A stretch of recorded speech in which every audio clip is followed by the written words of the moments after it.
Të krishterët orthodoks sot kremtojnë apostull Pavlin dhe apostull Petron, që janë dy shtyllat e besimit të krishterë. Sot gjithashtu feston edhe katedralja ortodokse e qytetit të Durrësit, që mban emrin e apostull Pavlit dhe Shënastit. Apostull Petro, si një ndër 12 apostujt e Krishtit, mori pjesë aktive në gjithë veprimtarinë 3 vjeçare të Zotit Krisht. I mbushur me Shpirtin e Shenjtë, ditën e Pentikostis, predikoi në atë mënyrë saqë 3000 vet u ndriçuan, pranuan Krishtin dhe u pagzuan. Për hir të besimit tek Zoti Krisht, pësoi shumë vuajtje, burgosje, tortura nga më të ndryshmet.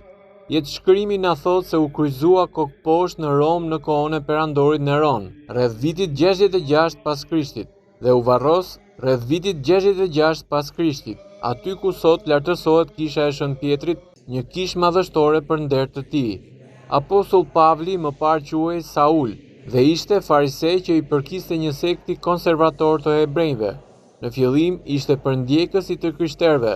Pasi mori lejen prej autoriteteve, niset për të arrestuar e burgosur të krishterët në Damask të Sirisë, por gjatë rrugës papritur përballet me Zotin Krisht.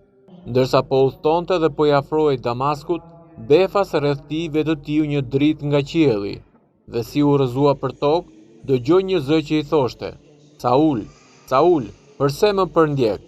Dhe ai tha: "Kush je ti?" "Kush je, Zot?"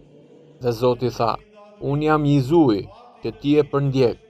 Në këtë moment ndodh dhe kthesa e tij nga përndjekësi të krishterëve në apostullin që e përhapi fjalën e Zotit Krisht dhe mesazhin e Ungjillit për shpëtimin e njeriut në të gjithë perandorinë romake, nga Jeruzalemi në Azinë e vogël e deri në Rom. Konvertimi i tij ndodhi si rrjedhojë e takimit me Zotin dhe është i njohur në mbar botën si apostulli i kombeve.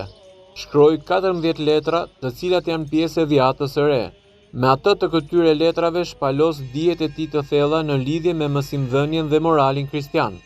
Edhe apostull Pavli, si apostujt e tjerë, pësoi shumë vuajtje për hir të Krishtit. Burgoset disa herë, shumë herë të tjera torturohet. Disa herë i ngritën prit për ta vrarë. I burgosur vjen në Rom, ku edhe aty predikon me guxim fjalën e Ungjillit. Apostull Pavli martirizohet me prerje të kokës në Rom në kohën e perandorit Neron, rreth vitit 66 pas Krishtit.